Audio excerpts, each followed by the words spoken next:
Appreciate it. Ah, you collected some trade secrets for me. I really appreciate it. I'll just take them. Perfect. What? Nothing. Just talking to myself. See you later. Oh, Anna. You sneaky sus merchant. Gal. Anywho, welcome back, ladies and gentlemen, to another episode of Fire Emblem Three Houses. Now, as much as I want to go start up the main battle on chapter 4, I think today I'm just gonna handle all or rather show off the support conversations that's available. So let's get those out of the way.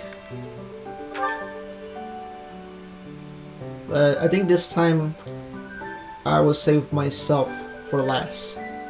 So enjoy the support convos.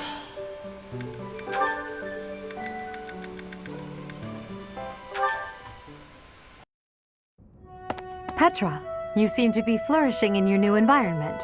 Is all going well for you? Lady Edelgard, everything is well with me. Thank you for your question. Everyone shows great kindness, even while I am still learning about the language. I'm glad to hear it. After all, a Brigid royal like yourself is of vital importance to the future of the Empire.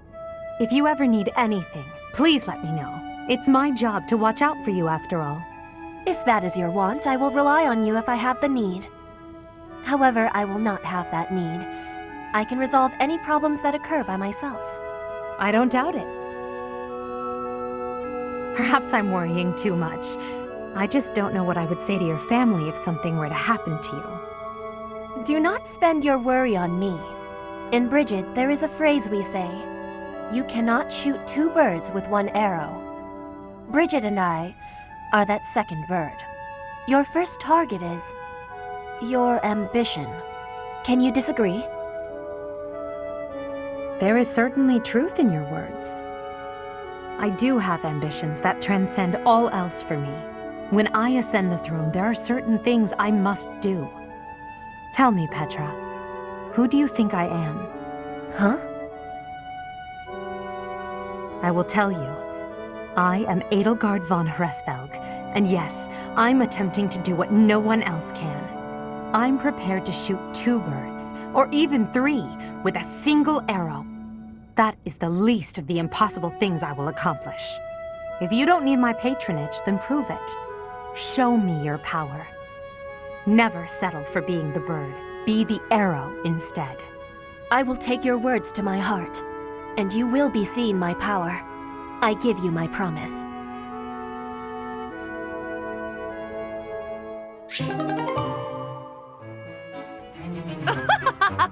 Tremble with wonder at the magnificence of my sorcery. Unbelievable! It's simple tea, but somehow it's shining with the colors of the rainbow. And the color's changing as it's being poured. How magical. Of course it's magical. I achieved it through magic. It's a spell of my own design, in fact. Impressed? Is this what you wish to show me? I must admit, I've never seen such a thing. Is it still potable? Is it still potable, she asks. Then I suppose you wouldn't mind taking the first sip. That was amusing, Constance, but out with it. What was that favor you wished to ask of me? It's a small thing regarding my house. I thought your highness might bend some slight effort towards seeing it restored from nothing. I had a feeling that was it. I wish I could help, but you must understand my present circumstances. Yes, I'm aware. All the more reason for you to get in on the ground floor, as it were. My magical might is unrivaled, as I proved to you only moments ago. Surely you can see the obvious benefit in having the sorceress prodigy Constance at your beck and call. I agree that you are remarkable. That is beyond question. But how do you imagine rainbow tea will help me to achieve my aim? Just imagine the acclaim it will bring you at tea parties. It's a most worthy party trick, yes. But I have no use for such a thing. Well, it's not as if that's the only trick up my sleeve. That was merely a sample of my repertoire. I never cease my work in developing new magic. Your Highness is sure to find some of it useful. Constance, there's something important that I would like to talk with you about. Oh, have we not been discussing weighty matters all this time? It's regarding a truth that you and countless generations of House Nouvelle have occulted. Ah, that. If you ever feel like revealing all to me, I'd be happy to talk further. Until then, my apologies, but as the Imperial Princess, there's nothing I can do to help your cause. Please don't misunderstand. As your ally and friend, I'm happy to keep you company. However, you mustn't expect more from me than friendship or battle support. Of course. And now I shall make myself scarce. Good day.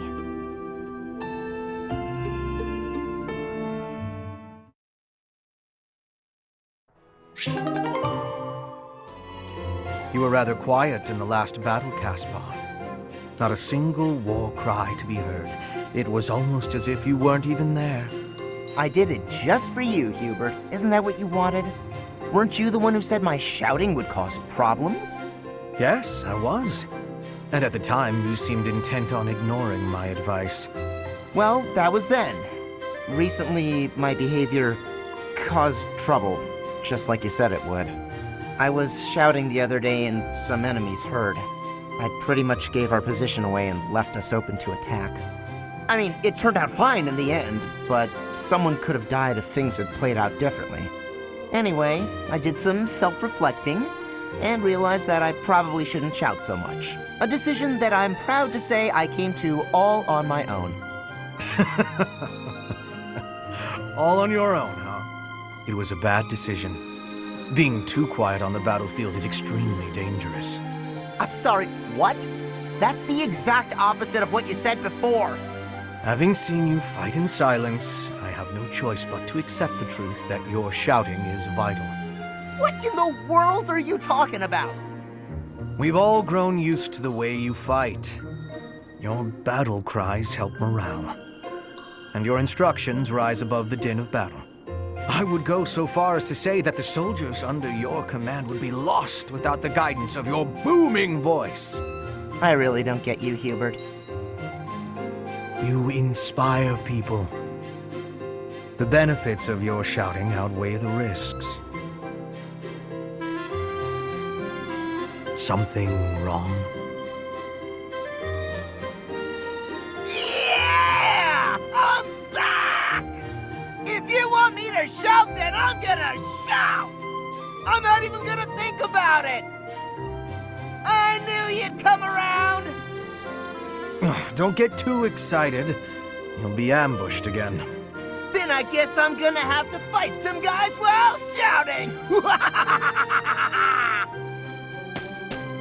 That might have been the wrong approach. Ah, well. No cure for stupidity. I suppose I'll just have to rein him in myself.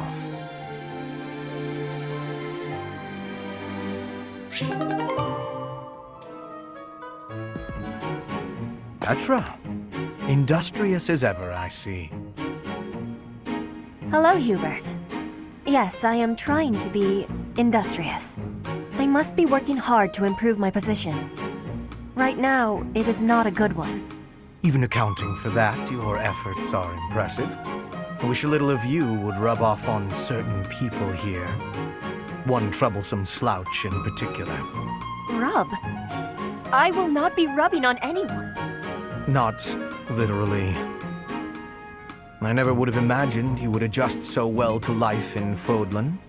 When I first met you, you couldn't understand a single word of the language. You had the look of a cornered animal. So much so I thought you'd grown up in the wild. I had more youth then, and the experience was terrifying. My grandfather ordered me to go to Fodlan with suddenness. I was stolen to a strange land filled with strange people. The treatment I was receiving was like I was a strange beast. It is unfortunate, but while you were called our guest, you were actually a hostage. You were meant to be insurance that Brigid would not restore its alliance with Dagda and attack us. The Empire required leverage. And after all, you are the Princess of Brigid. It gave me sadness to leave my home. But I am not unhappy that I came to the Empire. I have learned much understanding from the outside world. My experience has made me become who I am. And meeting you and Lady Edelgard has had great value for me. I admire your spirit in the face of adversity. You set a strong example to follow. And there is much more adversity to come.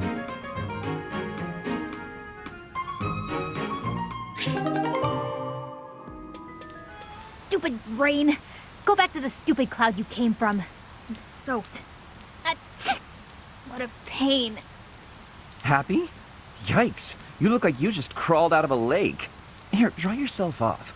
And don't just stand there, you'll catch a cold. Come on, I'll make you some tea. Oh, okay. Huh. It's been ages since I had a nice cup of tea during a rainstorm. Pretty nice, eh? I don't drink tea very often. It is nice. But what does the rain have to do with anything? Doesn't rain make you want to read a book? Or rather, nap with a book on your lap. Though, I guess I'd like that no matter the weather. But then, if the book is too good, not only will I be unable to sleep, my tea would get cold. That makes brewing it a wasted effort. And that's why I don't drink tea when it rains. Right. Thanks for clearing that up. And thanks for the cup of tea. Well, I'm pretty much dry now. Gotta say though, I'm kinda confused. Huh? About what? This just seems way out of character for you. You're so focused on yourself, you've barely ever spoken to me before now. No, good point. The thing is, I'm not cut out for battle. If a fight breaks out, I'm only a liability. It's better for everyone if I keep my distance. What does fighting have to do with... Oh, I get it. You think I'm gonna sigh. You're just like the others. But if that's true, why are you acting so different? What do you mean? Use your words to make the things in your head make sense to the rest of us. Fine. Here's what's in my head. I don't understand why you're being nice to me. Look around us. Nobody else will even risk coming near me. They're probably afraid you'll sigh, since you looked pretty rough when we came in. Makes sense. Your sighs are disastrous. If I can prevent one with a nice, lazy cup of tea, it's the least I can do. I see. You did it for your own sake. Well, whatever your reasons, I'm surprised that you'd even consider doing this. For me. Surprised or not, it's no skin off my back. I'll keep doing what I do regardless of anyone's expectations. Think on that. I expected you to be a hazard, but you weren't. No harm, no foul, no need to sigh. If only it were that simple.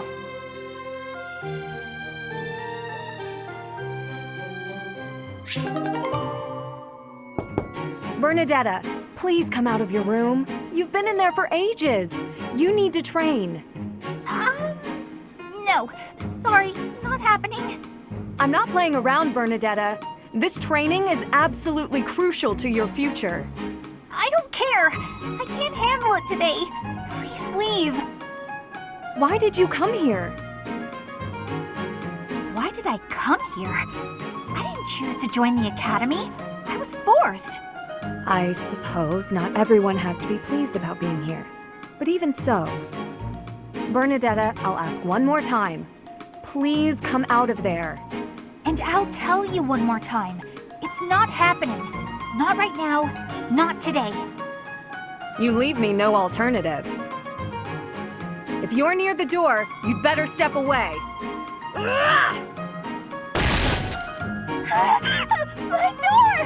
Why? Now hurry along, Bernadetta. You've got lots of training to catch up on. Spare me! I'll train! Just not with you.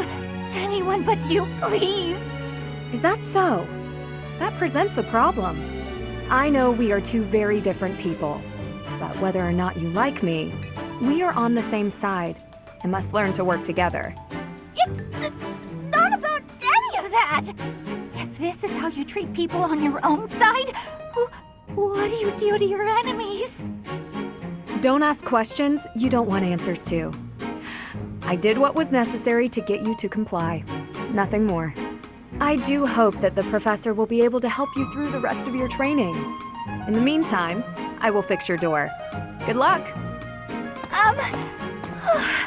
Right. Okay. Good.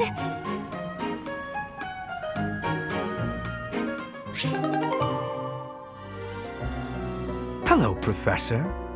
You seem to be in good health. I am, yes.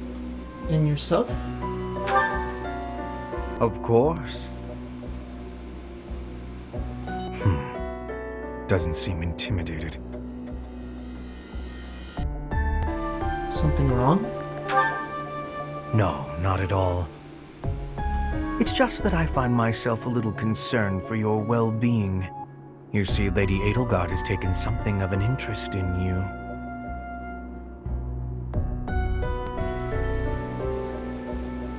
It seems so. Don't be flippant. There is something you need to understand about the role I play here. One of my many duties is to determine potential advantages and potential threats to Her Highness. If you prove yourself useful to Lady Edelgard, then all will be well. If you pose a threat, I shall have to dispose of you. Dispose of me? Yes, this is no joke. While I may be a student here, I am her servant first and foremost.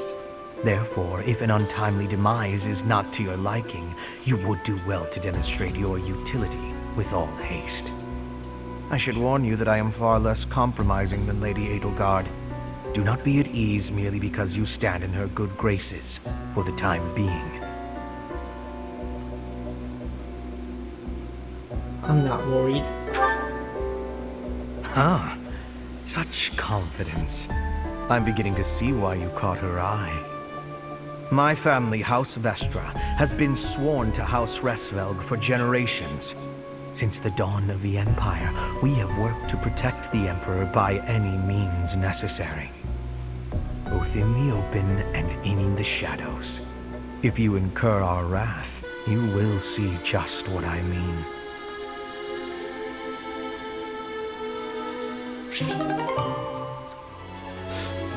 Well, whatever you say, Hubert. Anyway, despite being how sus Hubert can be in terms of character, but let's not think about that right now. Let's move on. Hey, Professor, what's going on?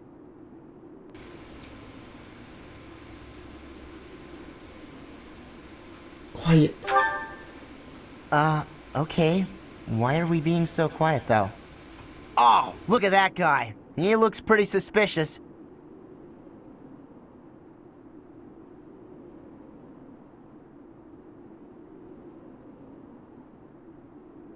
What do you think he's up to? Never mind that. Let's get him. Let's keep watch for now. Keep watch? It's so boring. My instincts tell me that he's up to no good, and my instincts are never wrong.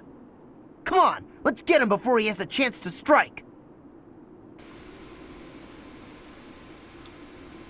The path he's walking leads to... Huh? Huh! It leads to the plaza where the kids play. There's no way I'm letting this guy get anywhere near those kids.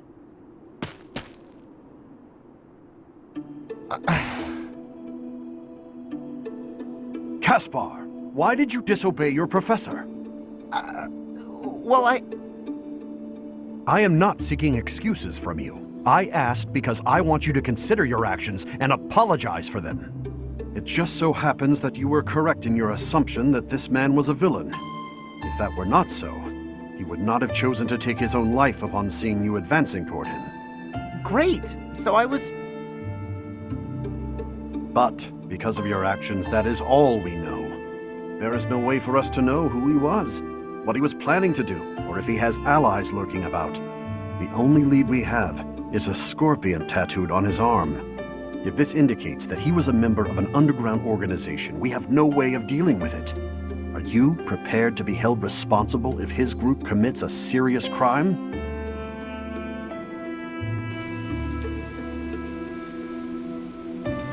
As his professor, I will take responsibility. Oh, I couldn't possibly. What are you talking about, Professor? We didn't do anything wrong.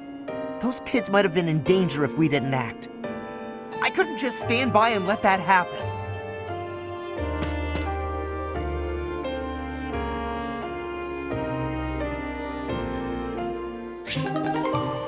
Ah, Caspar.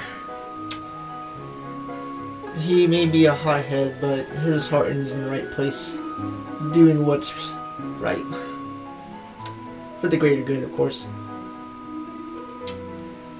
Hopefully he gets over it, so I'm sure all will be fine in the future. Professor, I am not understanding where the meaning is here. When and how is this expression used? I fell for it. I fell in love? No, that is what you say when you meet the mate of your soul. The expression is, I fell for it. I don't understand. Are you a stump? I mean, are you stumped? That makes me surprised. Can I ask you about another word? The one that is written here. Is something on my face?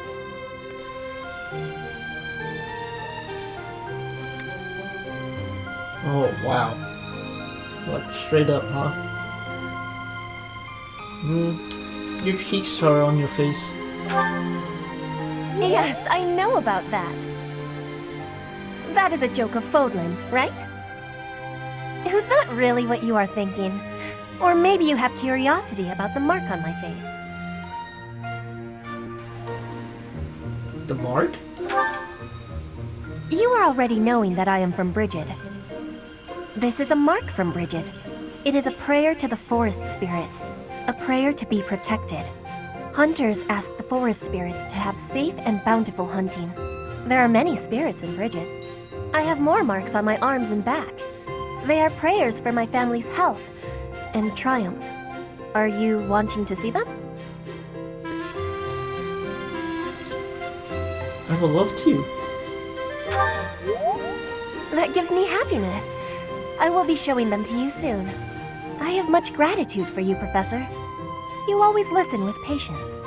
I can read and understand the language of Fodlan, but to speak it gives me difficulty. I hope I will keep having your support, and I will give you my support too, with my whole heart. I have things that I cannot fail to accomplish.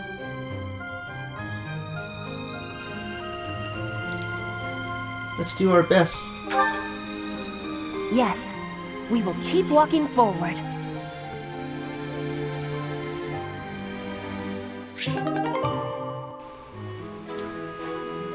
Oh, ain't that nice. Petra's still learning. She's still learning, and I'm sure you know she's definitely the warrior type. Anywho, ladies and gentlemen, that covers all the available support conversations that I achieved off screen when I was farming. Anywho, yeah, like I said earlier, much as I wanted to start the battle, I'm sure that battle will take most likely an hour to get through. You know, going through like the dialogue before and after, etc. So I figured, why not do the support conversations, show them off on the separate episode. Mostly, well, I'm sure you noticed this episode will be 12.5 in this case. So I may have to stick with that routine from now on, if I possibly achieve these support conversations between the characters. Anywho, that's going to be all for today. And I will see you in the next episode when we begin the main battle on this chapter. Anyway, see you later, ladies and gentlemen. I'm gonna go ahead and eat dinner.